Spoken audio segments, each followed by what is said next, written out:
नमस्कार, आदाब, सत श्री अकाल। मैं हूं गिरिराज शर्मा, मध्य प्रदेश के मुरैना ज़िले से। और मैं जो सबसे पहले आप सभी लोगों को मुरैना के बारे में बता देना चाहता हूं। मुरैना जो ज़िला है मध्य प्रदेश का ज़िला है और चंबल का प्रमुख ज़िला ये माना जाता है। और मुरैना ज़िले की जो पहचान है वो कई चीज़ों को लेकर के है।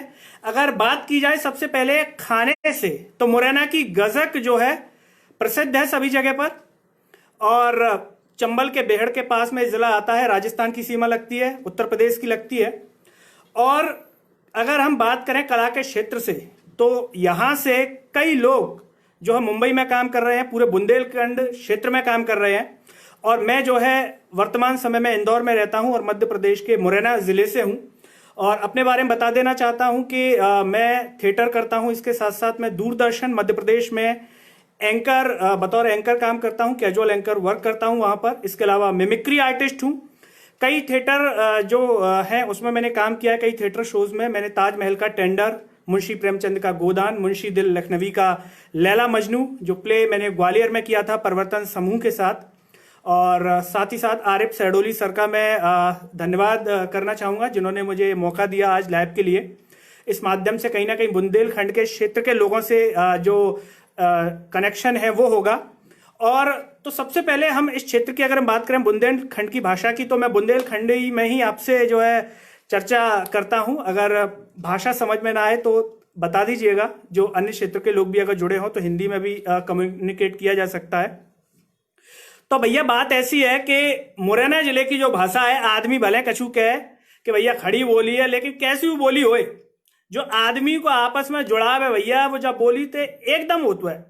बाहर तुम कितने चले आओगे, लेकिन जो आपसी प्रेम है वो जब बोली थे बना हुआ है। और जब बोली की खास बात यह है बुंदेलखंड की क्षेत्र की कि आज फिल्म जगत की अगर हम बात करें तो सब जगह जब बोली का उपयोग है रहा है, जो बुंदेलखंड के क्षेत्र के कायम बहुत ही गर्व की बात है।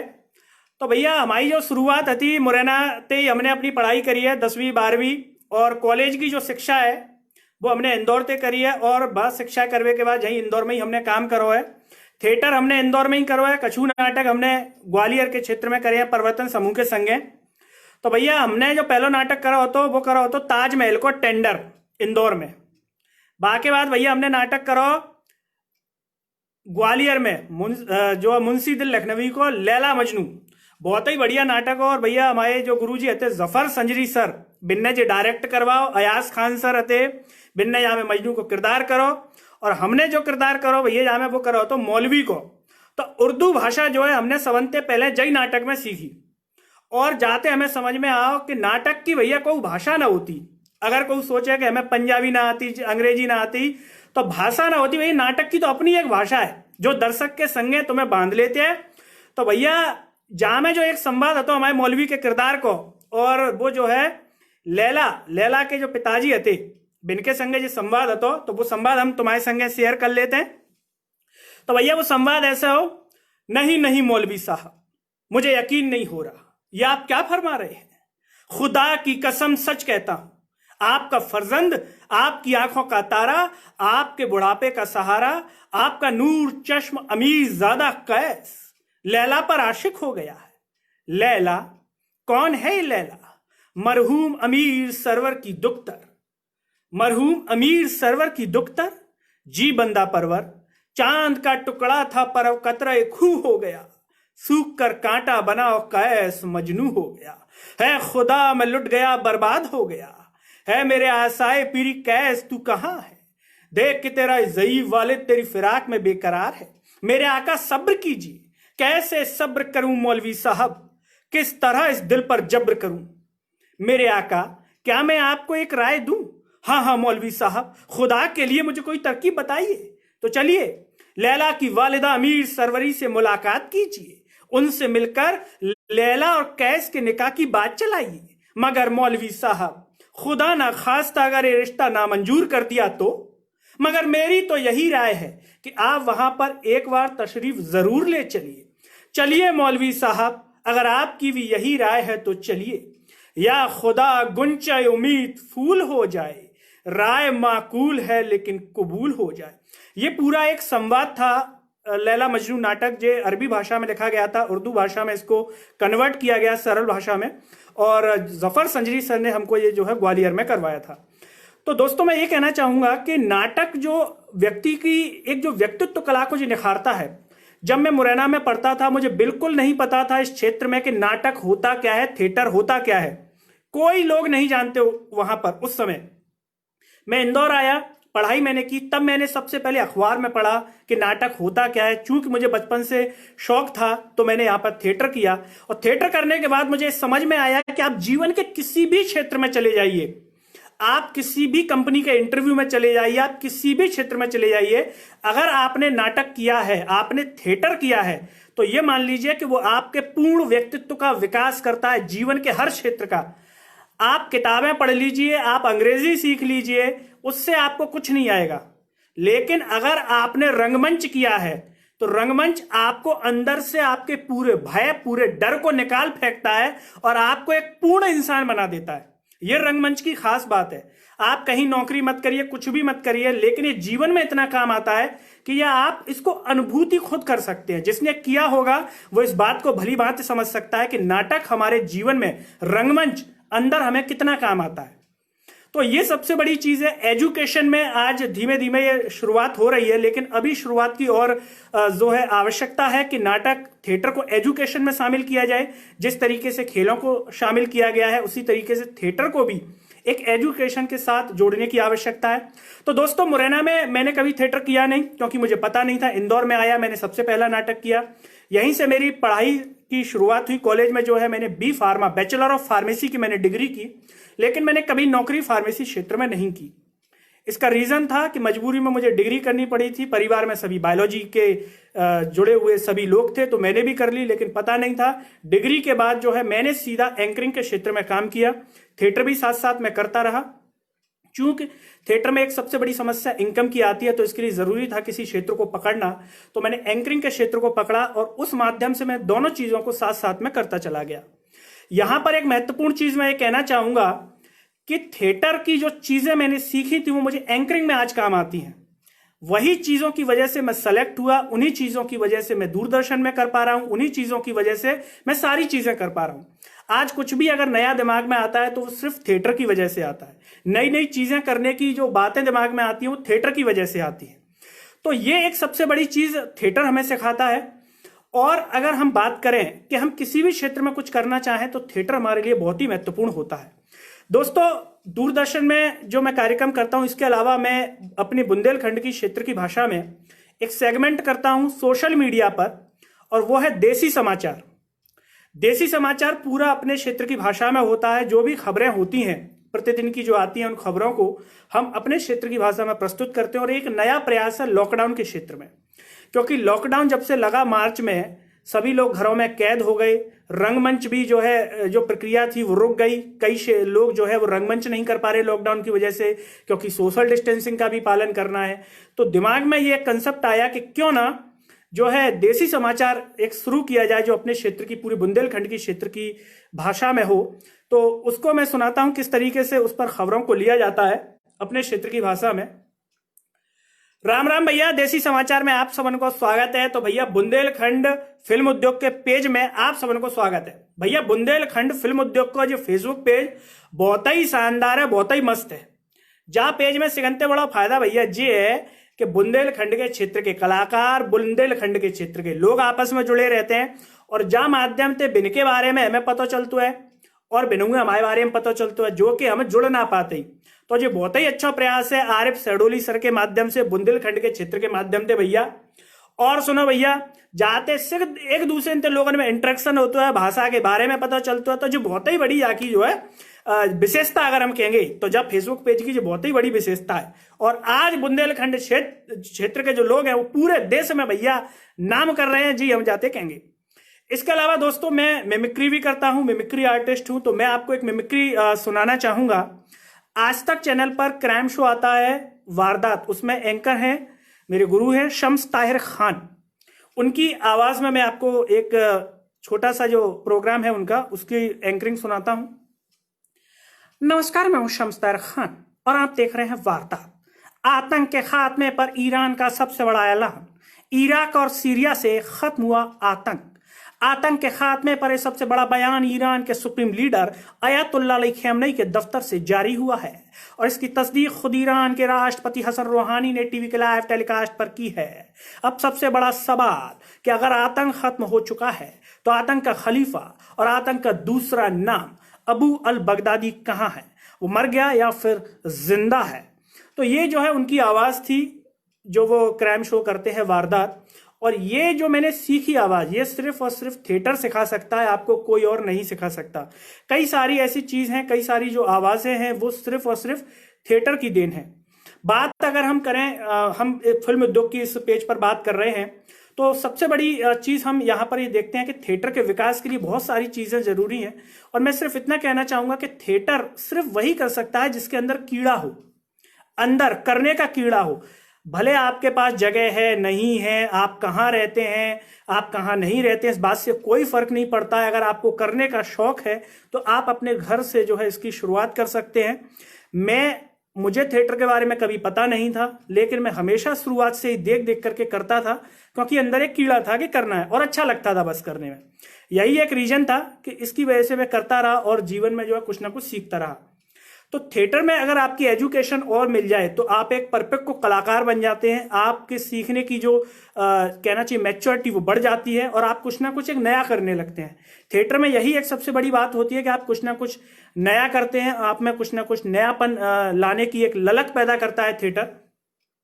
तो दोस्तों, इसके बाद अगर हम बात करें, बहुत सारी चीजें होती हैं जो थिएटर से हमें जुड़ाव रखती हैं। मुरैना क्षेत्र की अगर हम बात करें, मुरैना में जैसा कि आप सभी लोग जानते भी होंगे, पान सिंह तोमर फिल्म हमारे क्षेत्र से बनी मुरैना के से। पूरा जो इसका शूट था वो बुंदेलखंड चंबल घाटी में किया गया। इरफान खान साहब ने इस फिल्म में जो पान सिंह तोमर का किरदार किया था और बखूबी वहीं की भाषा को किस तरीके से उन्होंने अंदर ग्रहण किया और कितने अच्छे तरीके से जो बोला, उसके संवाद आज भी दिलों में उतर आते हैं। और उनका एक संवाद मुझे याद आ रहा है इरफान खान साहब का, जो उन्होंने उसमें पान सिंह तोमर मूवी में किया था। जब बात को जवाब को देगा, सुनी नहीं गोलियन की आवाज को देगा जब बात को जवाब। तो ये इरफान खान साहब का जो संवाद था बहुत हिट हुआ था, वहां के क्षेत्र की भाषा में था, लोगों को बहुत पसंद आया।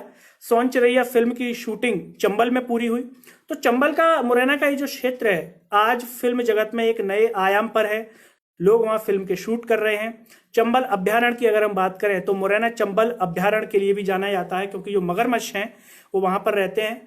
पूरे जो रेत का जो व्यापार है वो वहां से चलता है और साथ ही साथ चंबल अभ्यारण्य के लिए भी मुरैना एक विशेष पहचान बना चुका है। जैसा कि हमने शुरुआत में बात गजक की थी, सर्दी का मौसम कुछ महीनों बाद आ जाएगा, तो गजक भी अपनी एक अलग पहचान रखती है और मुरैना जो है गजक के रूप में जाना जाता है, क्योंकि कई तरह की गजक वहां पर बनती है और यहाँ से जो है उसको विदेशों में भी भेजा जाता है। बात की जाए यहाँ पर, अगर मैं कमी की बात करूं अगर मुरैना में, तो अभी सबसे बड़ी जो ललक है वहां पर थिएटर को विकसित करने की है। लोगों में अभी थिएटर का वो ज्ञान नहीं है। जो लोग बाहर रहते हैं उनको पता है कि थिएटर क्या होता है, लेकिन जो वहां पर एजुकेशन जो लोग अभी वहीं पढ़ रहे हैं लोकल में, उनमें अभी उतना डेवलपमेंट फिर भी नहीं है। थोड़ा बहुत है, लेकिन जिस स्तर पर थिएटर को आना चाहिए, रंगमंच को आना चाहिए, वो वहां पर जो है अभी बहुत वहां पर प्रयास करने की जरूरत है। हालांकि मध्य प्रदेश नाट्य विद्यालय के द्वारा ये प्रयास किया जा रहा है, जो आलोक चटर्जी सर हैं, समय समय पर वहां पर वर्कशॉप लगाई जाती हैं, लोगों को बताया जाता है कि थिएटर है क्या। क्योंकि सबसे बड़ी समस्या यही है वहां पर, जो मानसिकता है वो ये है माता पिता की भी, कि डॉक्टरी पढ़िए, इंजीनियरिंग पढ़िए, नौकरी करिए, ये मानसिकता है। अभी वहां पर यह मानसिकता विकसित नहीं हो पाई है कि बच्चा जो है थिएटर भी कर सकता है, फिल्म जगत में भी कुछ कर सकता है, या खेल के जगत में कुछ नए आयाम पर काम कर सकता है। ये वहां पर अभी समझने की जरूरत है। हालांकि पहले की अपेक्षा अगर हम तुलना करें तो थोड़ा सा बदलाव तो हुआ है। लोग समझते हैं इस चीज को, टेक्नोलॉजी के माध्यम से समझते हैं। मोबाइल आ गए हैं, टेक्नोलॉजी आ गई है, तो लोग फिर भी सोशल मीडिया के माध्यम से कहीं ना कहीं उस चीज को देख रहे हैं। तो बदलाव तो निश्चित तौर पर हुआ है, लेकिन अभी बदलाव के बहुत प्रयास करने जरूरी है। मैं दोस्तों अभी यहाँ पर इंदौर में रहता हूँ, और बात की जाए अगर इंदौर में थिएटर की, तो यहाँ पर बुंदेलखंड के कई लोग हैं जो थिएटर करते हैं और अच्छे स्तर पर थिएटर कर रहे हैं। जैसे कि रंगमंच आर्ट और ड्रामा संस्था है, वो जो सर वहाँ पर चलाते हैं संदीप दुबे जी, मेरे गुरु हैं वहाँ पर, तो वो ये पूरी संस्था चलाते हैं और बुंदेलखंड से ही है, ग्वालियर के रहने वाले हैं। तो कई नाटक उन्होंने आज इंदौर में किए हैं और एक अलग पहचान इस संस्था की यहाँ पर है। और कई सारे लोग हैं जो नए नए यहाँ पर कहना चाहिए प्रैक्टिकल प्रयोग कर रहे हैं, जिनसे कहीं ना कहीं लोगों को भी सीखने को मिल रहा है। तो थिएटर में हालांकि लॉकडाउन जो जब से हुआ है कोरोना का, तब से ये एक आने वाला चैलेंज है थिएटर जगत के लिए कि कैसे इससे उभरा जाएगा। क्या ये समय थिएटर को कुछ नई चीज देगा? क्या ये समय थिएटर को कुछ नया आयाम देगा? ये एक बहुत ही जो है महत्वपूर्ण सोचने वाली बात है, क्योंकि जब से लॉकडाउन हुआ है ये एक फाइनेंशियल जो क्राइसिस का कलाकारों के सामने जो आ गया, ये एक सबसे बड़ा मुद्दा आने वाले समय में रहेगा। कैसे इसमें गवर्नमेंट हेल्प करती है, कैसे थिएटर जगत के लोग इसका सॉल्यूशन निकालते हैं, ये इसमें एक बहुत इंपॉर्टेंट मुद्दा है, ये मान के चलिए। क्योंकि जो लोग उसी पर डिपेंडेंट हैं, जिनका इनकम ऑफ सोर्स दूसरा नहीं है, ये उनके लिए बहुत ही कठिनाई का समय है। लेकिन इस कठिनाई के समय से हमें उबरना है, साथ में लड़ना है, एक दूसरे के साथ हमें जुड़े रहना है। क्योंकि एक दूसरे के साथ जुड़े रहेंगे तो निश्चित तौर पर हम इस कठिनाई से भी निकल पाएंगे, हम इस कठिनाई से बाहर आ जाएंगे और कुछ ना कुछ सॉल्यूशन तो मिलेगा ही। क्योंकि कई बार जिस तरह की घटनाएं हमें सुनने में आ रही हैं लॉकडाउन के बाद से, तो उनको सुनकर के हृदय में कहीं ना कहीं बहुत आघात पहुंचता है कि इस समय की वजह से कई कलाकार भी हमें छोड़ करके चले गए। तो इस समय से हमें लड़ना है, हारना नहीं है। सभी कलाकारों को ये बात ध्यान रखनी है और सबसे बड़ी बात इस समय का उपयोग करना है कि हम अपनी कला को निखारें, अपनी कला को इम्प्रूव करें, अपनी कला को हम सुधारें। ये सारी चीजें हमें निश्चित रूप से जो है ध्यान रखनी है। शम्स ताहिर खान जी की आवाज में अगर मैं बात करूं बुंदेलखंड पेज के लिए, तो अगर कुछ बोलना चाहूं तो वो इस तरीके से होगा। नमस्कार, मैं हूं शम्स ताहिर खान, फेसबुक पेज बुंदेलखंड का। जी, फेसबुक पेज आपने आमतौर पर दूसरे भी देखे होंगे, लेकिन बुंदेलखंड फिल्म जगत का ये पेज और पेजों से कई मायनों में अलग है। वो मायने बेहद अहम है, जैसे कि इसमें बुंदेलखंड क्षेत्र के कई कलाकार जुड़े हुए हैं, जो कि समय समय पर अपने बारे में बताते हैं, अपनी कला के बारे में बताते हैं, जो कि अन्य पेजों पर आमतौर पर आपको नहीं मिलेगा। आरिफ सहडोली जी ने ये जो प्रयास किया है वो वाकई प्रशंसनीय है और इस पेज के माध्यम से समस्त लोगों को जो कला के क्षेत्र से जुड़े हुए हैं उनको एक स्थान पर लाकर के इकट्ठा कर दिया है। ये वाकई जो है महत्वपूर्ण बात है। इसके लिए जो प्रयास किया गया है वो आरिफ सहडोली जी इसके लिए बधाई के पात्र हैं। तो दोस्तों, ये शम्स ताहिर खान जी की आवाज थी। इसके अलावा अगर मैं बात करूं संवाद की थिएटर में, तो थिएटर में जो एक सबसे अच्छी चीज लोगों को सीखने को मिलती है, जो हमने सीखा, मैंने सीखा या जो और भी लोग सीखते हैं, कि जब आप आते हैं तो आपको पता नहीं होता, आपकी जो सोचने समझने की शक्ति होती है वो थिएटर आपको सिखाता है। क्योंकि जब आप किसी भी संवाद की प्रैक्टिस करते हैं तो एक एक संवाद आप कई बार बोलते हैं। मुझे याद है कि नवाजुद्दीन सिद्दीकी का मैं इंटरव्यू देख रहा था, तो उन्होंने कहा था कि जब वो नेशनल स्कूल ऑफ ड्रामा में थे तो एक संवाद, एक छोटे से डायलॉग की जो रिहर्सल वो करते थे वो 12-12 घंटे करते थे। और जब 12-12 घंटे आप किसी भी चीज की रिहर्सल करते हैं, किसी भी चीज का अभ्यास करते हैं, तो वो ऑटोमेटिकली आपको जो है समझ में आ जाती है कि किस तरीके से मुझे डायलॉग करना है, किस तरीके से मुझे इस डायलॉग को तैयार करना है। तो थिएटर आपको जो सिखाता है कि एक चीज को 1000 माध्यम से प्रस्तुत करना, एक चीज को 1000 तरीकों से बोलना, ये थिएटर केवल और केवल थिएटर ही आपको सिखा सकता है। बात की जाए बुंदेलखंड में, एक कविता मुझे याद आ रही है और ये बुंदेलखंड की भाषा में है, भ्रूण हत्या को लेकर के है और ये मैंने ग्वालियर में प्रस्तुत की थी परिवर्तन समूह के साथ। और ये जो कविता है वो इस तरीके से है।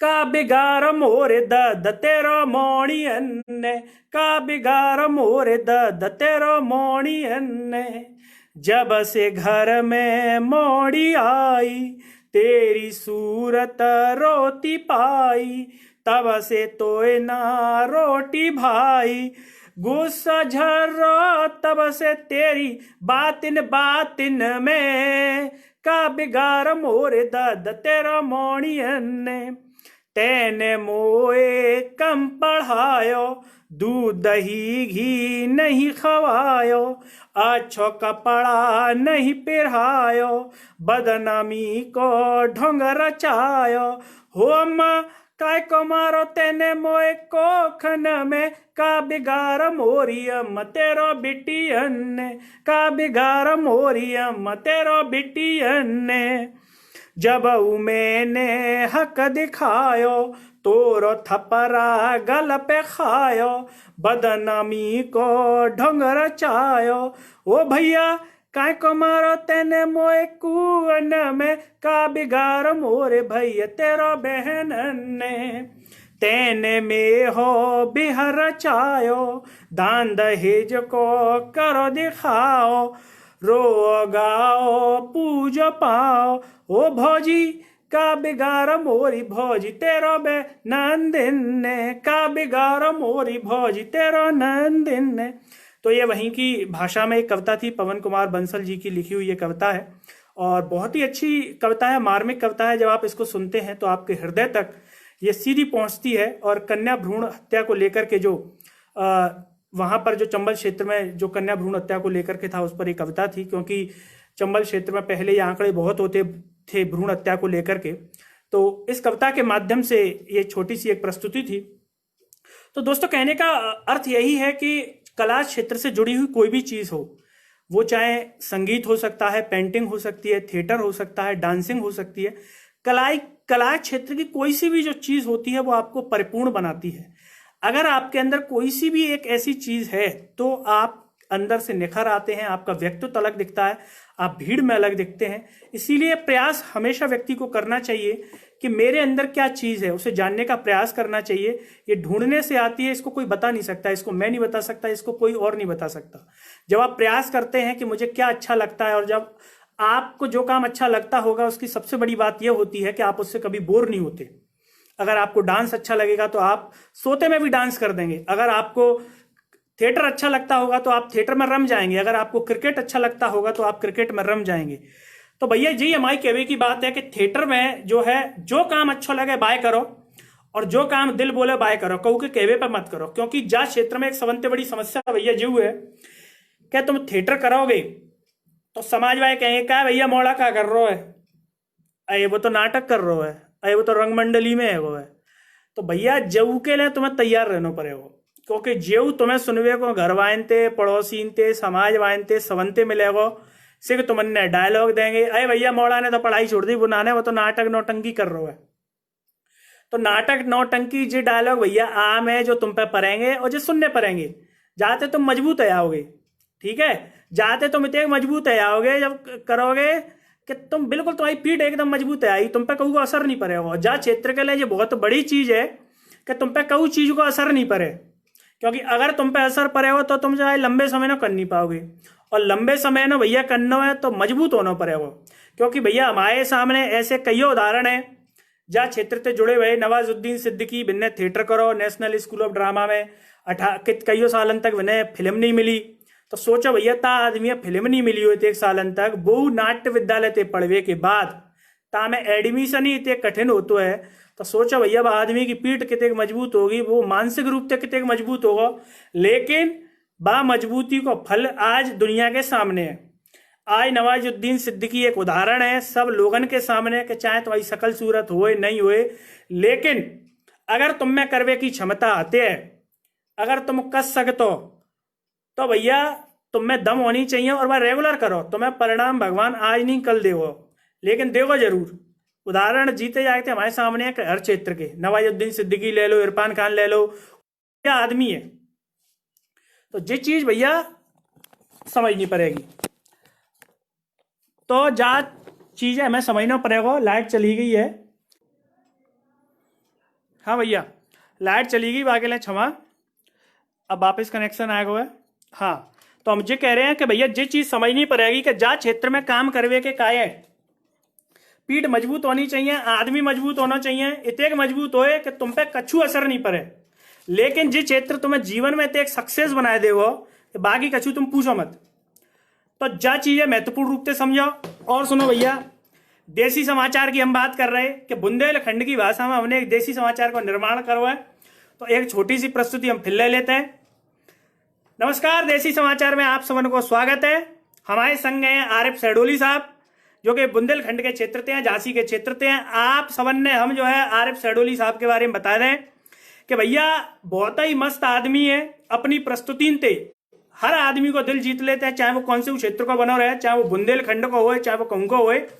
तो भैया आरिफ सैडोली साहब का जी जो प्रयास है बाकी तितेक सराहना करी जावे बिते कहीं कम है, क्योंकि बिन्ने जो नव प्रयास करो है सब कलाकार ने जोड़वे को, क्योंकि जी एक बहुत ही बड़ी समस्या आती है क्षेत्रीय लेके कि लोग जो होते हैं वो एक संग जुड़ नहीं पाते, कलाकार एक संग जुड़ नहीं पाते। तो बिन्ने जब फेसबुक पेज के माध्यम से सब लोगों ने जैसे गूगल जोड़ देते हो नहीं एक संग है कछु सर्च कर लो, वैसे भैया जहाँ पेज पे अब तुम सर्च कर लोगे बुंदेलखंड के क्षेत्र से जुड़े हुए जो लोग हैं वे अब जा पेज पे बड़ी आसानी से मिल जाएंगे, और जी जा पेज की खास बात है। और सुनो भैया आरिफ सैडोली साहब के लिए हम जो है शम्स ताहिर खान साहब की आवाज में एक छोटी सी प्रस्तुति दे दें। नमस्कार, मैं हूं शम्स ताहिर खान और आप देख रहे हैं हमारा खास कार्यक्रम बुंदेलखंड फेसबुक पेज पर लाइव। मेरे साथ लाइव जुड़े हुए हैं आरिफ सैडोली।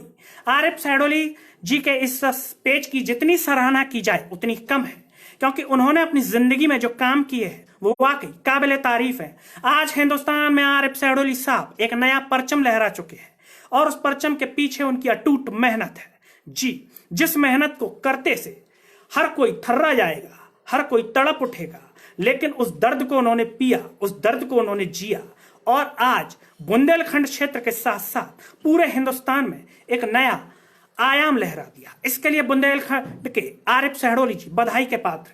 तो भैया एक छोटी सी प्रस्तुति आती है शम्स ताहिर खान जी की आवाज में।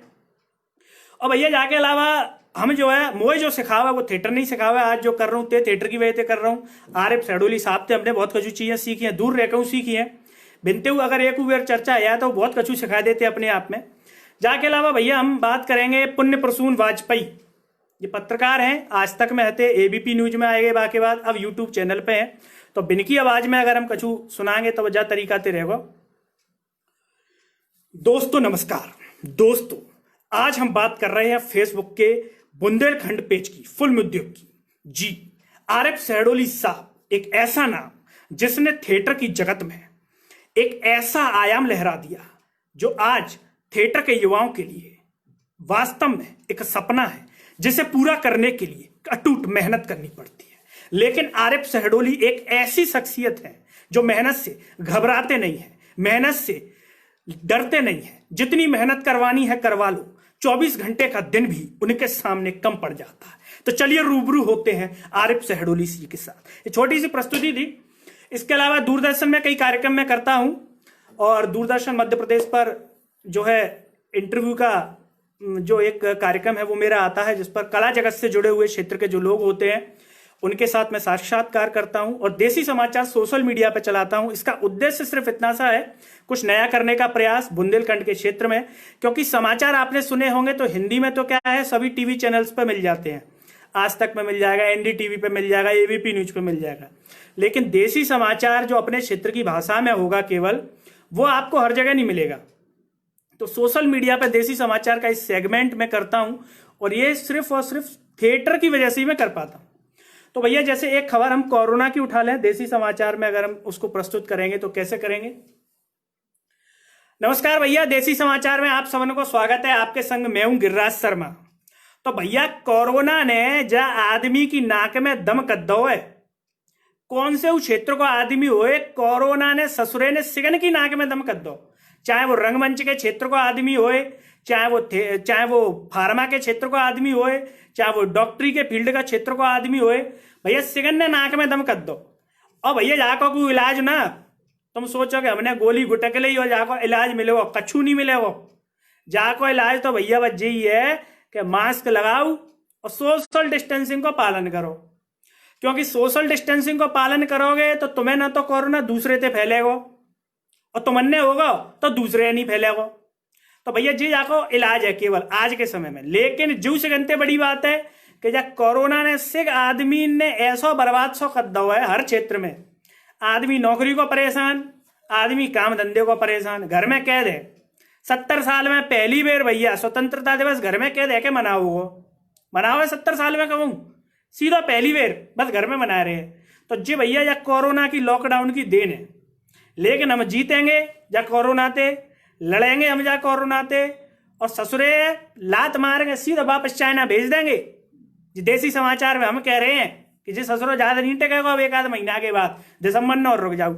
लेकिन भैया बात वही आ जाते हैं कि कब नो, क्योंकि आदमी की आर्थिक गति बहुत जाती प्रभावित हो रही है।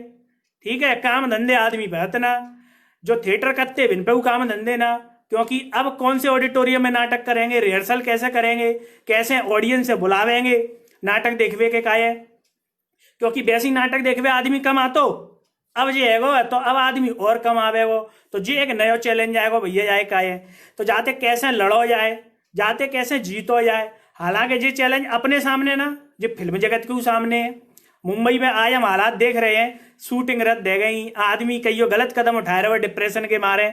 तो भैया देसी समाचार में हम यही कहेंगे कि भैया कोई गलत कदम मत उठाइयो, क्योंकि थिएटर ही हमने वो सिखावत तो ऐसी ताकत देते हुए गलत कदम कम मत उठाओ कि मन में कोई गलत विचार आ रहे हैं तो भाई अपने दोस्तन के संग शेयर कर लो, अपने दोस्तन से कह दो, लेकिन अकेले में घुनो मत भीतर ही भीतर, क्योंकि अकेले में अगर भीतर ही भीतर घुन बैठोगे तो भैया फिर क्या वो माइंड पे चढ़ेगी चीज, और जब माइंड पे चढ़ेगी तो वो समस्या पैदा कर देगी, और समस्या पैदा कर देगी भैया तो बहुत मुश्किल है जाएगी।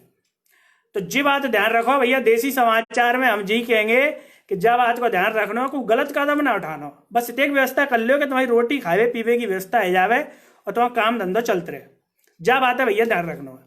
तो ये देसी समाचार का एक सेगमेंट है जो सोशल मीडिया पे सरल टॉक चैनल पे देसी समाचार एक प्रोग्राम है जो मैं उस पर करता हूँ, और ये सिर्फ जो मैं कर पा रहा हूँ थिएटर की वजह से कर पा रहा हूँ। इसके अलावा एक किरदार मैं करता हूँ, उसी में कॉमेडी का है, वो किरदार है गल्लू। गल्लू किरदार का नाम है, और वो क्या करता है कि किसी भी खबर को, जो भी खबर दैनिक जीवन की होती है उसको कॉमेडी वे में प्रस्तुत कर देता है। उसका गेटअप पूरा अलग होता है, अभी मैं ये चश्मा लगाया हूँ, उसमें काला चश्मा होता है, बाल बिखरे हुए होते हैं, और वो कॉमेडी अंदाज में किसी भी क्षेत्र की जो खबर है उसको प्रस्तुत करता है उस पेज पर गल्लू के अंदर। तो भैया अब समझते बड़ी बात यह है कि हमन ने जब पेज के माध्यम से लाभ तो मिल रहा है, जाके लें जो जाके करता धरता है मेरे बधाई के पात्र हुए। अब जब पेज के माध्यम से बहुत ही अच्छा ये प्रयास है, जाकी तिते को सराहना हम करें बितेगी कम है, और जहाँ में आगे समय समय पर और चीज आवेंगी तो निश्चित तौर पे आदमी ने फायदा मिलेगा। हो सकता है यहाँ में कहूँ आगे कलाकार जो बड़े बड़े कलाकार हैं जो पूरे मुंबई पूरे देश में नाम कर रहे हैं, एक्टिंग सिखावे नए नए कलाकार ने बतावे, तो जाको सिगंते बड़ा फायदा भैया जी है कि जो छोटे जिले हैं, जो गामन के मोड़ा मोड़ी है, तिन्हें पता ही ना ने थिएटर का है, वो जब पेज के माध्यम से उन्हें मालूम चलेगी कि थिएटर अर्थ का है, थिएटर शब्द को मतलब का है, जो हमने नहीं पता हो तो कि थिएटर शब्द हो चुका है, जब पेज के माध्यम से उन्हें मालूम चलेगा। ठीक है, जब पेज के माध्यम से वो लोग जान पाएंगे कि भैया थिएटर के बारे में अर्थ का है, कौन कौन से आदमी जाते जुड़े भैया हैं, तो जी भैया एक सिगंते बड़ी चीज है। अब बात करें भैया इंदौर में, अबे हमारा का काम चल रहा है, तो अबे लॉकडाउन की वजह से तो भैया हम बुंदेलखंड में आ ना पाए, जही वजह से कि कोई न तो ढंग से बसें चल रही हैं न ट्रेनें चल रही हैं, तो नाटक वाटक वो सब बंद है। तो हम भैया बस घर पे जो समय मिलता है वहाँ में पुराने नाटक पढ़ ले, कछु प्रैक्टिस कर ले नाटकन की, ठीक है, कछु कार्यक्रम जो ऑनलाइन है बे कर ले, जाके अलावा दूरदर्शन पर जो हमारी प्रस्तुति कार्यक्रम है बे हम करते रहते हैं जो रेगुलर चल रहे हैं वो, और जाके अलावा सोशल मीडिया पे देसी समाचार और गल्लू और कॉमेडी को किरदार है वो हम कर लेते हैं। तो जय में ये पूरा समय जो है व्यतीत है जाते हैं। तो कुल मिलाकर जी है कि सीखने की एक प्रक्रिया चल रही है, जितने हम सीख लें वो कम है, क्योंकि भैया थिएटर तो अथाह सागर है, जहाँ में तो तितेक डूबोगे बितेक डूब जाओगे और बितेगी समय पड़ेगा कम। तो जी भैया सिगंते बड़ी एक जहाँ क्षेत्र की वो है। अब भैया बात करें मुरैना की, तो मुरैना में सिगंते बड़ी जो अवैध चीज की कमी अगर हमने जो महसूस करी है वो यही है कि भाई एक तो रंगमंच के लिए कोई वैसा स्थान ना है, जो ऑडिटोरियम वगैरह होते हैं अबे बुना, तो बस क्षेत्र में अबे जो चीज विकसित करनी है और जागले प्रयास हालांकि नाट्य विद्यालय मध्य प्रदेश नाट्य विद्यालय के द्वारा आलोक चटर्जी सर के द्वारा करो जा रहा है। तो आने वाले समय में निश्चित तौर पर ऑडिटोरियम होंगे कि वह नाटक करे जा सके। ठीक है, नुक्कड़ नाटक थोड़े बहुत चुनाव बनावन के टाइम पे है जाते हैं तो है जाते हैं, वैसे तो वह भैया उतना क्षेत्र की अगर पहचान की हम बात करें तो भैया गयक के अलावा बंदूक व क्षेत्र की पहचान है, व क्षेत्र की बंदूक पहचान है। हर एक घर में चाहे तो मैं खावे को कछु मिले नहीं मिले बंदूक जरूर मिल जाएगी, रोटी की व्यवस्था नहीं हो राउंड मिल जाएगा बंदूक मिल जाएगी हर एक घर में। ठीक है भैया, तो जी बात क्षेत्र की भाषा है। कईयों डकैतन के नाम से फेमस रहो है, ठीक है, पान सिंह तोमर सिगंते बड़ी बाके ऊपर पिक्चर बनी, तो जी चंबल क्षेत्र की पहचान है। मगरमच्छ चंबल अभ्यारण्य के लिए पूरे विश्व में जो है मुरैना की एक अलग पहचान है, चंबल नदी की अलग पहचान है। तो भैया जी बात क्षेत्र में रहे हो, जाके अलावा एक भदौरिया साहब है, तिनने कईयों डकैतन के एनकाउंटर करे, चंबल में जो सफाई करी वहां के लिए भदौरिया साहब पुलिस क्षेत्र में वह फेमस हैं।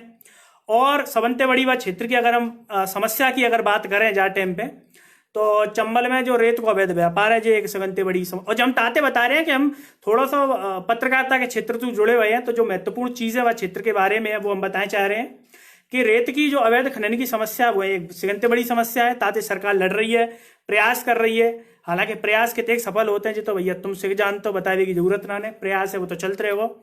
लेकिन हमने जो प्रयास की जरूरत है, जो चूक कला क्षेत्र से जुड़े हुए हैं, तो सिख वरिष्ठ जनन से हमारा जी निवेदन है कि बेहू चंबल क्षेत्र में विकास के लिए प्रयास करे जावे, समय समय पर कार्यशाला आयोजित करी जावे और कम से कम ऑनलाइन माध्यम से ही आयोजित करी जावे कि स्कूल के बच्चन ने हम जोड़ लें, है ना, स्कूलन में संपर्क कर लें कि बच्चन के लिए हम एक कार्यशाला आयोजित कर दें। तो जाते का होगा भैया धीमे धीमे लोगों ने समझ पड़ेगी कि थिएटर हथ का चीज है, और भैं को ना जानती, वह तो जानते हैं डॉक्टरी, इंजीनियरिंग और कछू नहीं, जाके अलावा बिना ना पता, बाहर जाके देख ले तो देख ले जी, हमारे संग है वो। तो भैया जी एक महत्वपूर्ण चीज बामे आती। अब हम बात करें भैया कई फिल्मन के डायलॉगन की या संवादन की, अगर हम बात करें जो थिएटर हमें बोलवा सिखावत है, तो हम व्यक्तिगत तौर पर अगर हम बात करें तो once upon a time in Mumbai जो फिल्म है वो बहुत पसंद आई, क्योंकि आधारित थी और बाप फिल्म के संवाद जो है बहुत दिले छूते हुए हैं। तो अकेले में कई बार बोलते हुए रहते तो भैया समय अपने पास पर्याप्त है, तो बहुए हम तुम्हारे संग शेयर कर लेते हैं।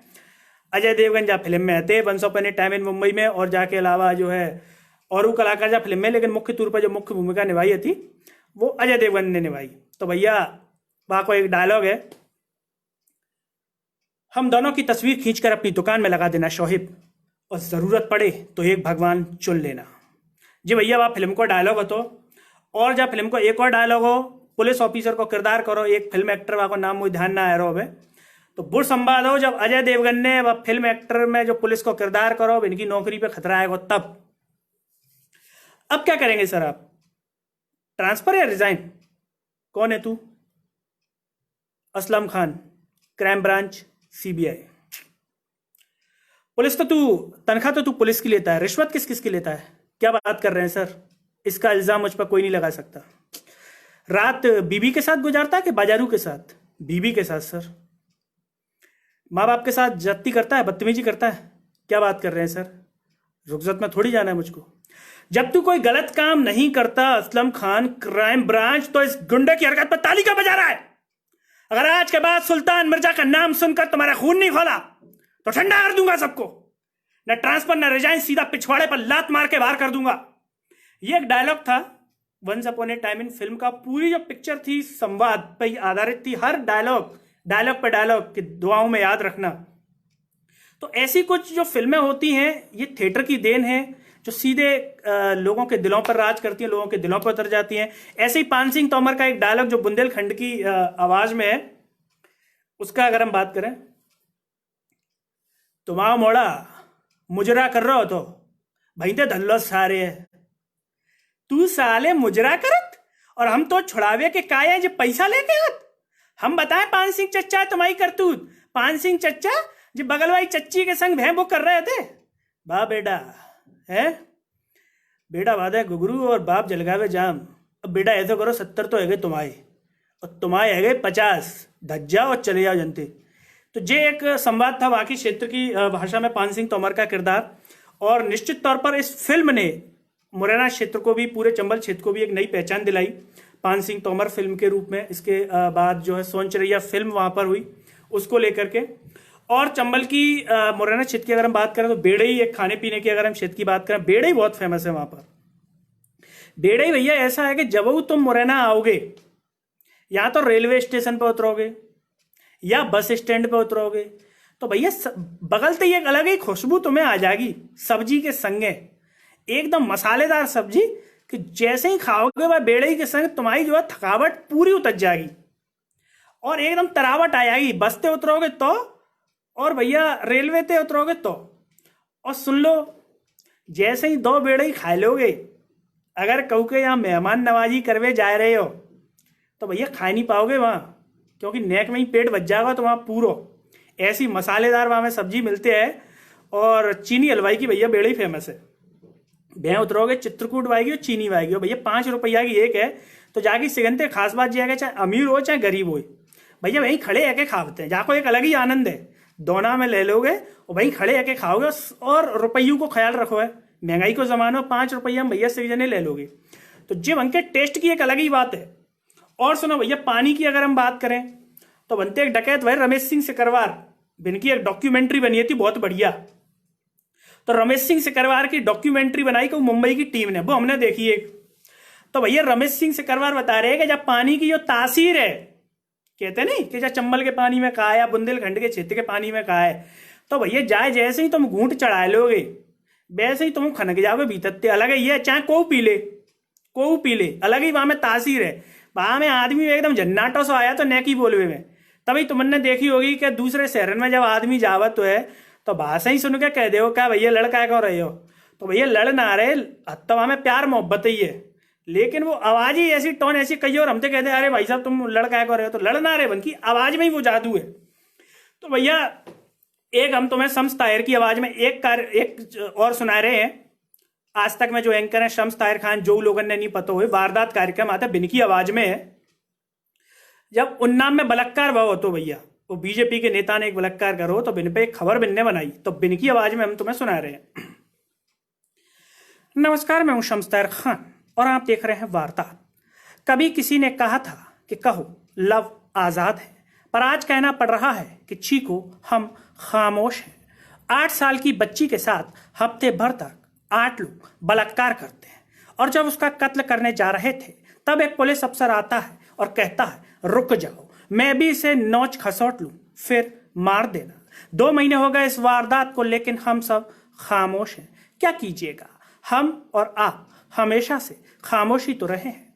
दूसरी तरफ नेता और सरकार उपवास के बहाने मौन व्रत पर चले गए। ये उनकी आवाज थी, कोशिश की बोलने की उस तरीके से। तो ये एक कार्यक्रम उन्होंने उन्नाव रेप पे किया था, बहुत फेमस ये शो हुआ जिस माध्यम से सरकार पर प्रहार किया, सरकार के बारे में उन्होंने बोला।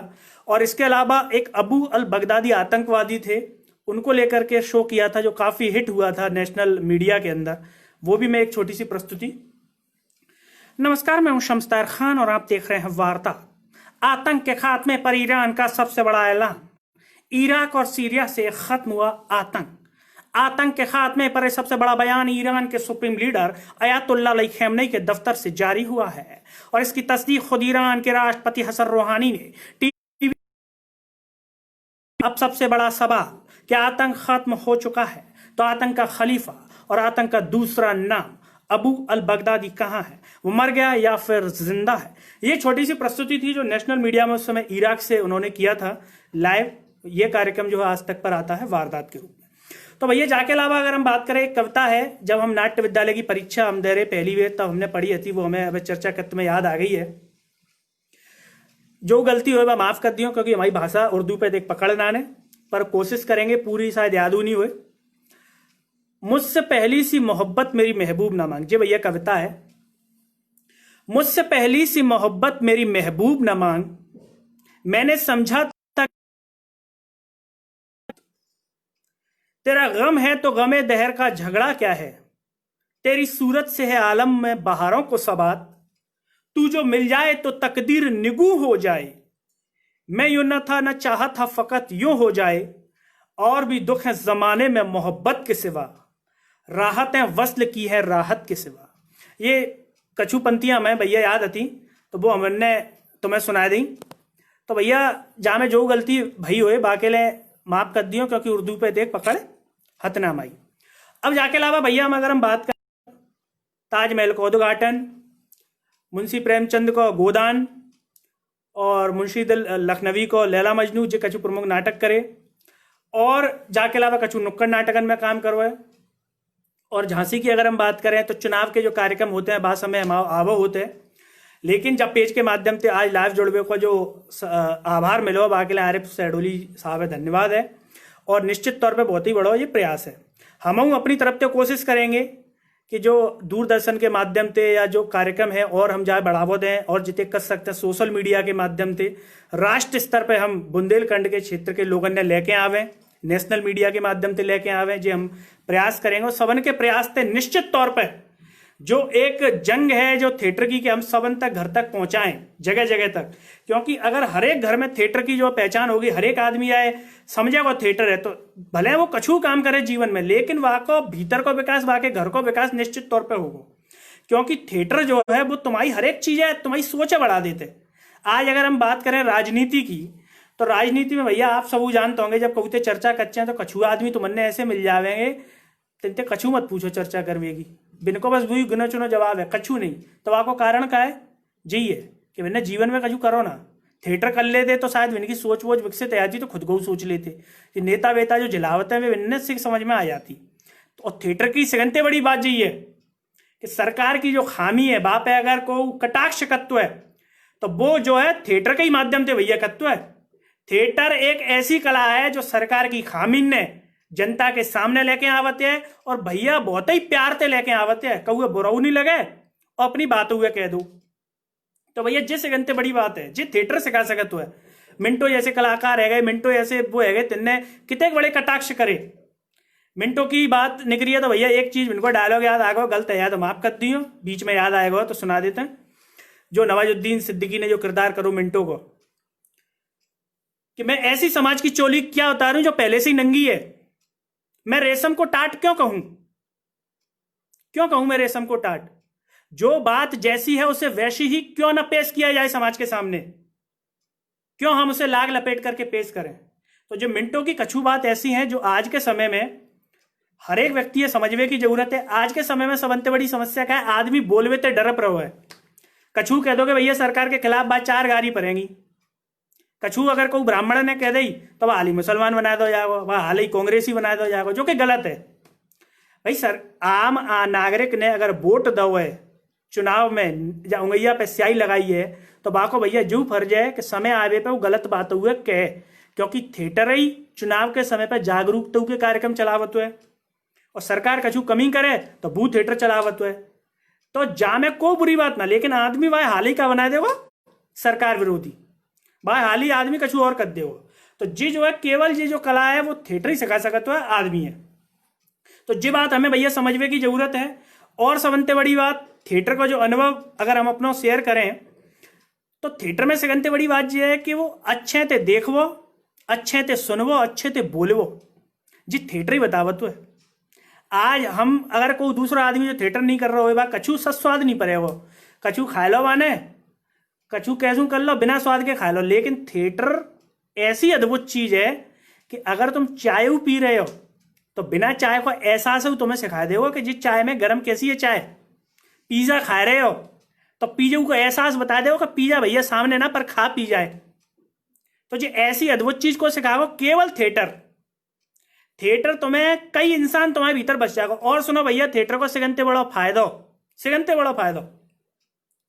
तुम डॉक्टर बनवा चाहते, तुम वकील बनवा चाहते, तुम नेता बनवा चाहते, तुम गुंडा बनवा चाहते, पर तुम बन नहीं पाए, तो भैया थिएटर में जे तुम सब बन सकते हो। कऊ नाटक में तुम गुंडा बन जाओ, कऊ नाटक में तुम पुलिस वाले बन जाओ, कऊ नाटक में तुम मॉड्यू बन जाओ, कऊ नाटक में तुम पुलिस वाले को बढ़िया किरदार कर लो, जज को किरदार कर लो, जो जज सजा सुनावत है। तो भैया थिएटर ही एक ऐसी चीज है तो तुम्हें जीवन में सब क्षेत्रों को आनंद दे देगा। अगर तुम पुलिस में भर्ती है आते तो तुम केवल पुलिस वाले बने रहते, लेकिन थिएटर में भैया तुम पुलिस वाले बन जाओगे, गुंडा बन जाओगे, जज बन जाओगे, मास्टर बन जाओगे, और भैया मॉड्यू बन जाओगे, मॉडी बनने का शौक होता है। तो जी को सिखाते हो भैया केवल थिएटर। और बता दो कोई क्षेत्र अगर तुम्हें चीजें सिखाते हो तो कोई नहीं सिखा पाओ। और सुनो भैया, जहां में कागज की डिग्री की कोई वैल्यू ना, किते को कागज का सर्टिफिकेट ला के दो सामने और कह दो साहब मैंने एक्टिंग करी है, तो कागज की वैल्यू ना ने। जहां में तो भैया तुम्हारी रियल चीज की वैल्यू है कि तुम कहा आगे दद्दो प्रस्तुत करके। कागज की डिग्री ले आते नहीं कि भैया मैंने एमबीबीएस करी है तभी डॉक्टर बनेंगो। जहां में ऐसा कछू ना, तुमने डिग्री ना करी कोई बात ना ने, तुमने जीवन में का सीखो है, तुमने अपनी आंखन ते का देखो है समाज में, तुमने कानन ते का सुनो है, मोते का बोलो है, जीवन भर बाय प्रस्तुत कर दो, बस वही किरदार है जीवन में। ऐसे हमारे सामने कई उदाहरण है, सब जानते होंगे आप, हम तो ज्यादा आप लोग जानते होंगे जो वरिष्ठ लोग हैं, कि तिन्ने नाटक कबू ना करे लेकिन अपने जीवन के अनुभव ते चरित्र चित्रण ऐसा कर दो है कि कछु मत पूछो। तो वो वही चीज है भाई साहब। और सुनो, अब एक मिमिक्री हमें याद आएगी तो हम बात ही बात में सुना देते हैं, चूंकि समय बहुत है अपने पास, तो जो चीज हमारे मन में आ रही है वो हम आपके संगे वार्तालाप कर लेते हैं। टीवी ब्रांड के भैया ऐड आते पहले, अंग्रेजन के तुमने सुने हो तो ठीक है, तामे अंग्रेजन की हिंदी में डबिंग होती पीछे। तो बाकी हम एक छोटी सी कोशिश कर रहे हैं। पहले कत्ते हम जब छोटे थे, मैं काफी मोटा हो गया था, मेरी बीबी मेरे साथ चलने में शर्मिंदगी महसूस करती थी, मेरे बच्चे मुझे स्कूल में पेरेंट्स मीटिंग में नहीं ले जाते थे। तभी मेरे सीनियर आरिफ सैडोली सर ने मुझे टीवी ब्रांड्स के इस प्रोडक्ट के बारे में बताया। यकीन मानिए मेरा वजन 10 दिन में 10 किलो कम हो गया। थैंक यू टीवी ब्रांड्स और थैंक यू आरिफ सैडोली सर। ये एक छोटी सी प्रस्तुति थी जो मुझे याद आ गई बातों ही बातों में, तो मैंने आपके साथ शेयर की। इसके अलावा अगर हम बात करें, जो है आज तक चैनल पे एक एंकर आते हैं सईद अंसारी, मेरे गुरु हैं मीडिया क्षेत्र के। तो छोटी सी कोशिश करता हूं, हालांकि बहुत ज़्यादा अच्छी शायद ना निकले, लेकिन याद आ गई तो वो सुना देता हूं। क्योंकि शम्स ताहिर खान सर की तो मैंने आपको मिमिक्री अभी सुना दी, बीच में कई बार सुना दी। इनकी एक पंच लाइन आती है, वो पंच लाइन के साथ मैं कोशिश करता हूं। जब वो इंटरव्यू कर रहे थे कमलनाथ जी का, जब इंदौर में आए थे तब मैं उनसे मिला था। नमस्कार, आज तक में आप सभी का स्वागत है। आपके साथ मैं हूं सईद अंसारी। कमलनाथ जी, सबसे बड़ा सवाल यह है कि आप मध्य प्रदेश के मुख्यमंत्री हैं और मुख्यमंत्री के तौर पर अगर निश्चित तौर पर हम बात करें तो भू माफियाओं को लेकर के आपके जो चैलेंजेस हैं वो क्या क्या हैं, और जब कार्यक्रम की वो एंडिंग करते हैं तो किस तरीके से करते हैं। दोस्तों, मेरे साथ फिलहाल इतना ही। अपना बहुत ख्याल रखिएगा। ये इस तरीके का उनका एक पैटर्न है जो वो करते हैं, तो मुझे अच्छा लगता है, तो कई बार मैं गुनगुना लेता हूँ ऐसे घर में। तो ये होता है। और भैया, हालांकि अगर मीडिया की अगर हम बात करें, चूंकि मीडिया में भी मैं जुड़ा तो थिएटर के माध्यम से ही मैं जुड़ा हूँ, क्योंकि थिएटर ने जो सिखाया वो आज मुझे बोलने में मीडिया में काम आ जाता है। लेकिन फिर भी कई सारी खामियां हैं जो थिएटर को सुधारनी है। मीडिया की अगर हम बात कर लें तो कई सारी खामियां हैं। जो चिल्ला के जो प्रस्तुतिकरण है वो काफ़ी गलत है, नहीं होना चाहिए। उसका समाज में गलत संदेश जा रहा है, लेकिन टीआरपी के कारण लोग कर रहे हैं, तो ये गलत है। समय के अनुसार सुधरेगा। अभी हाल ही में आप लोगों ने सुना भी होगा, कांग्रेस के प्रवक्ता थे राजीव त्यागी जी, तो उनको जो है लाइव डिबेट में ही वो आ गया। तो इस तरीके से जो कुछ चैनल जो करते हैं उनको नहीं करना चाहिए। कुछ चैनल हालांकि अच्छे से भी करते हैं, क्योंकि डिबेट का जो असली सार होता है वो होता है कि व्यक्ति को कुछ सीखने को मिले, व्यक्ति को कुछ मिले, जो कि आजकल की डिबेट्स में नहीं मिल रहा है। तो लॉकडाउन की जैसे अगर हम बात करें, ये भी एक सबसे बड़ा सवाल है, और ये लोगों को इसलिए समझने की जरूरत है। आप लोग घर पे बैठे होंगे, आप मुझे बताइए कि बड़े नेशनल मीडिया के अंदर क्या आपने रंग कर्म या थिएटर की किसी समस्या को सुना है कि थिएटर के लोग कितने परेशान हैं, क्यों नहीं सुन पा रहे हैं। मैं ये पॉइंट इसलिए भी उठा रहा हूं, मैं मीडिया से भी जुड़ा हुआ हूं, कई सारी चीजें बहुत होती हैं अपर लेवल तक, लेकिन क्यों नहीं उठा पा रहे। आपने क्या सुना है? क्या ये समस्या नहीं है? लॉकडाउन जब से लगा है, कोरोना जब से हुआ है, क्या ये थिएटर जगत के लिए समस्या नहीं है? और ये समस्या बड़े स्तर पर क्यों नहीं है, नेशनल मीडिया पे क्यों नहीं है? ये मैं इसलिए कह रहा हूं कि जितने भी कलाकार हैं जो बड़े स्तर पर काम कर रहे हैं, उनको प्रयास करने की जरूरत है कि वो इस चीज को उठाएं, क्योंकि आज जो लोग कला क्षेत्र पर आधारित हैं, निर्भर हैं, उनकी आय के लिए बहुत ही बड़ा जो है संकट आ गया है। सरकार तक पहुंचानी है ये बात, क्योंकि ये लंबा चलेगा। नाटक कब तक नहीं होंगे, सरकार इसमें क्या मदद कर रही है, किस तरीके से नाटक किए जाएं, क्योंकि आज हर चीज धीमे धीमे खुल रही है, दुकानें खुल रही हैं, मॉल खुल रही हैं, तो क्यों ना नाटकों की इस बात पर भी बात हो, लोग इस पर भी बात करें।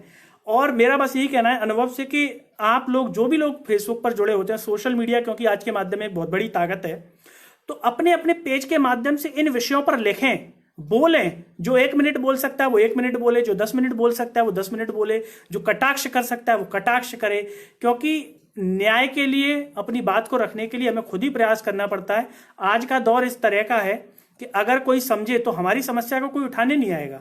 हम सोचें, हमें खुद उठानी पड़ेगी, तब सामने वाला हमारी आवाज सुनेगा और तब वो चीज लोगों तक पहुंचेगी। तो ये चीज समझनी है, क्योंकि थिएटर के लिए वास्तव में एक बहुत बड़ा संकट आ गया है। वैसे ही थिएटर एक संकट के दौर से गुजर रहा था, और ऐसे में एक कोरोना का प्रकोप, लॉकडाउन का प्रकोप, ये बेहद जो है संकट के दौर से लोगों को गुजरवा रहा है। लोग अभ्यास कर रहे हैं, अच्छी बात है, लेकिन देखिए जो हकीकत है वो यही है कि जब तक आर्थिक स्थिति मजबूत ना हो, तब तक व्यक्ति बिना आर्थिक स्थिति के कैसे अपने आप को संभाले और कब तक संभाले। तो सरकार को भी इस बारे में सोचना चाहिए, और जितने भी कला क्षेत्र के जुड़े हुए लोग हैं उनको सरकार तक अपनी ये बात पहुंचानी चाहिए, प्रयास करना चाहिए कि सरकार किस तरीके से जल्द रंगमंच की शुरुआत करे, जो पहले नाटक होते थे उनकी शुरुआत करे, किस तरीके से इसमें लोग, कला क्षेत्र के लोगों की आर्थिक स्थिति को सुधारा जाए, उसके लिए प्रयास करे। ये समझने की जरूरत है और ये करना पड़ेगा। क्योंकि अगर हमें थिएटर को आगे बढ़ाना है, फिल्म उद्योग जगत को आगे बढ़ाना है, तो इस पर हमें बात करनी पड़ेगी कि किस तरीके से हमें इसको आगे ले जाना है। अब बात की जाए एजुकेशन की, आज के समय में एजुकेशन भी जो है ऑनलाइन सिस्टम हो गया है, हालांकि मजबूरी है, लेकिन हम सब जानते हैं कि ऑनलाइन का बहुत बड़ा फायदा नहीं है, एक लिमिटेशंस आ जाती है, एक कहना चाहिए कि व्यक्ति की एक क्षमता होती है कि वो ऑनलाइन कितना पढ़ सकता है। तो ये भी एक नया प्रयोग करने की आवश्यकता है, क्या ऑनलाइन के माध्यम से हम थिएटर को लोगों तक पहुंचा सकते हैं, जन जन तक पहुंचा सकते हैं? क्या ऐसा कोई विकल्प हो सकता है कि ऑनलाइन के माध्यम से या किसी मोबाइल एप्लीकेशन के माध्यम से, जिसमें इनकम भी हो, लोग पैसा भी करें, जैसे नेटफ्लिक्स चलता है वैसे थिएटर का कुछ चले कि लोग थिएटर उस पर देख सकें, ऐसी कुछ व्यवस्था हो सकती है क्या? इसके बारे में भी सोचने की आवश्यकता है। जो भी वरिष्ठ लोग हैं, जो जानकार हैं, जो थिएटर की बारीकी को भी समझते हैं, हर चीज को समझते हैं, तकनीकों को भी समझते हैं, उनको भी जो है इसके बारे में सोचने की जरूरत है, आगे बढ़ने की जरूरत है सभी लोगों के माध्यम से। तो जैसा कि आज इस पेज पर जुड़ने का हमारा जो पर्पज रहा है वो यही है कि अपने बारे में हम बताएं जितना हम बता सकते हैं। तो जितना मुझे लगा अपने बारे में मैंने आप लोगों से शेयर किया है। और फिर से अगर मैं कहूँ इस तरीके से, तो यही है कि मेरा जो बचपन है पूरा वो मुरैना यानी कि चंबल क्षेत्र में रहा। एजुकेशन मेरी जो पूरी है 10वीं 12वीं वो मैंने मुरैना के क्षेत्र से ही की है।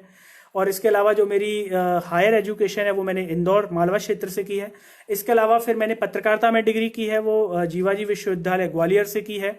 जर्नलिज्म में BJMC bachelor of journalism and mass communication मैंने ग्वालियर से किया है। इसके अलावा फिर मेन जो थिएटर में करता रहा हूँ 2008 से मैं रेगुलर थिएटर कर रहा हूँ। रेगुलर से मेरा मतलब ये है कि जितना बीच बीच में समय मिल जाता है मैं किसी ना किसी प्रोजेक्ट से जुड़ा रहता हूँ, भले वो 1 सेकंड का किरदार हो, भले वो 1 मिनट का किरदार हो, कितना भी हो, लेकिन प्रोजेक्ट में उपस्थिति किसी ना किसी रूप में रहती है, चाहे वो मैनेजमेंट के रूप में हो, वो किसी किरदार के रूप में हो। मैनेजमेंट से मुझे एक बात याद आई कि जब हम थिएटर करते हैं तो आमतौर पर ये समस्या होती है कि किरदारों का जब डिस्ट्रीब्यूशन किया जाता है, किरदारों को बांटा जाता है, तो लोगों को ये बड़ा बुरा लगता है कि मुझे छोटा किरदार दे दिया और मुझे बड़ा किरदार दे दिया। ये मेरा अनुभव कहता है कि कोई भी किरदार छोटा या बड़ा नहीं होता। अगर आपकी एक्टिंग में दम है, आपकी एक्टिंग में जान है, तो आप 1 सेकंड के किरदार को उस 1 घंटे के किरदार से मजबूत कर सकते हैं। उदाहरण हमारे सामने है नवाजुद्दीन सिद्दीकी। उन्होंने छोटे छोटे किरदार किए फिल्मों में, लेकिन एक अलग पहचान छोड़ दी। तो इसके पीछे ना लड़े। कई बार क्या होता है, जो बैक स्टेज की चीजें होती हैं जो हमें बहुत कुछ सिखाती हैं, चाहे वो लाइटिंग का काम हो, पर्दे टांगने का काम हो, सेट जब हम ले जाते हैं तो सेटों में सहयोग करने का काम हो, ये थिएटर की वो चीजें हैं जो हमें बहुत कुछ सिखा देती हैं। लेकिन लोग इससे बचते हैं कि हमें तो सिर्फ एक्टिंग ही करनी है। ऐसा नहीं है, एक्टिंग के साथ साथ ही बैक स्टेज का काम बहुत इंपॉर्टेंट होता है जो आपको पूर्ण विकसित बनाता है, इसलिए बैक स्टेज से भागे नहीं। तीसरी अभी मैं बात कर रहा था मैनेजमेंट की।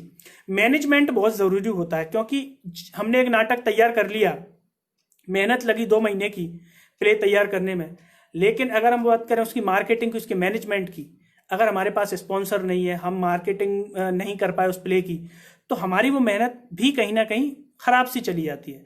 क्योंकि जाहिर सी बात है कि अगर हम कोई नाटक कर रहे हैं तो वो इसलिए कर रहे हैं कि वो लोगों तक पहुंचे, लोग उसे देखें, लोग उसकी सराहना करें, लोगों तक वो संदेश पहुंचे। तो इसके लिए मार्केटिंग का भी एक इंपॉर्टेंट रोल होता है। तो एक कलाकार को सारी ही चीजें आनी चाहिए, उसको मार्केटिंग भी आनी चाहिए, उसको एक्टिंग भी आनी चाहिए, उसको बैक स्टेज का काम भी आना चाहिए। क्योंकि अगर ये सारी चीजें अगर उसको आती होंगी तो वो व्यक्ति जब कहीं अपने शहर को छोड़ करके बाहर जाएगा ना, तो वो अपने आप में एक संस्था को विकसित करने की क्षमता रखता होगा। उसके अंदर एक क्षमता होगी कि वो एक नई संस्था वहां खड़ी कर सकता है। तो इसका फायदा यह होगा कि जब बुंदेलखंड क्षेत्र का व्यक्ति किसी दूसरे शहर में जाएगा तो वो एक नई संस्था खुद की वहां खड़ी कर सकता है, क्योंकि उसे सब आता होगा। उसे उसकी मार्केटिंग आती होगी, उसे प्ले तैयार करना आता होगा, उसे कलाकारों को एकजुट करना आता होगा। क्योंकि थिएटर में सबसे बड़ी समस्या क्या होती है कि रिहर्सल का टाइम हमने डिसाइड किया, 20 कलाकार काम कर रहे हैं, आज 10 आ गए, कल 5 आ गए, कल वो आया, कल वो नहीं आया। तो मैनेज करना, ये मैनेजमेंट हमें सिखाता है, लीडरशिप सिखाता है थिएटर, कि आपको कैसे लीड करना है उस पूरे प्ले को। ये एक बड़ी महत्वपूर्ण चीज हमें थिएटर मतलब इसलिए कहा है कि एक पूर्ण योद्धा बना देता है थिएटर। 1 मैन आर्मी, एक ही आदमी को पूर्ण रूप से परिपूर्ण कर देता है थिएटर। ये एक ताकत वाली बात होती है, ये एक यूनिसिटी है थिएटर की, रंगमंच की। तो ये जो है थिएटर में सिखाता है। और जो भी युवा, जो भी लोग इसमें काम कर रहे हैं, जो भी नए नए कॉलेजों से जो लड़के लड़कियां आते हैं, उनको ये समझने की जरूरत है कि सभी चीजों को सीखें। अगर आपके डायरेक्टर आपको जो भी काम दे रहे हैं आप उसको छोटा बड़ा ना सोचें, क्योंकि कई बार देखते हैं कि नाटक तैयार हो गया और किसी का मन खराब है और वो 1 सेकंड का उसका किरदार है, तो वो व्यक्ति क्या करता है कि वो जाते जाते उस नाटक से जो है नाता तोड़ लेता, बोले सर मैं कल से नहीं आ पाऊंगा। तो उस टाइम पे डायरेक्टर का कितना दिमाग खराब होता है, और उसका दिमाग खराब होना जायज़ है। वो इसलिए जायज़ है कि उसने 2 महीने आपके ऊपर समय दिया, आपको सिखाया, और आपने बड़ी आसानी से फ़ोन लगा करके कह दिया कि मैं कल से नहीं आ पाऊंगा। क्यों नहीं आ पाऊंगा? क्योंकि आपको बुरा लग गया, आपको छोटा सा किरदार मिला था। देखिए, कोई भी किरदार छोटा या बड़ा नहीं होता। किरदार आप बनाते हैं, आप गढ़ते हैं। आपके अंदर कितनी दम है उस 1 सेकंड के किरदार को नायाब बनाने की, उस 1 सेकंड के किरदार को अलग करने की, उस 1 सेकंड के किरदार को छाप छोड़ने की, कि लोगों को वो 1 सेकंड का किरदार याद हो जाए, भले 1 घंटा जिसने रोल किया हो उसका याद ना हो। तो ये थिएटर में दम होती है, ये थिएटर में जान होती है इस चीज की। तो 1 घंटे का समय हो गया है आप लोगों से विदा लेने के लिए भैया। तो बहुत बहुत धन्यवाद आरिफ सरडोली सर का, जिन्होंने ये मौका मुझे दिया, और सच में इतना अच्छा लगा कि 1 घंटे का पता नहीं चला। शुरुआत में मुझे डर लग रहा था, मैंने आरिफ सर से कहा भी था कि 1 घंटा बहुत होगा, लेकिन आरिफ सर ने कहा कि नहीं, पता भी नहीं चलेगा तुम्हें समय का, और निश्चित ही तौर पर उनकी ये बात सही थी, वक्त का पता नहीं चला। तो धन्यवाद, नमस्कार, फिर होगी आपसे मुलाकात, नमस्कार।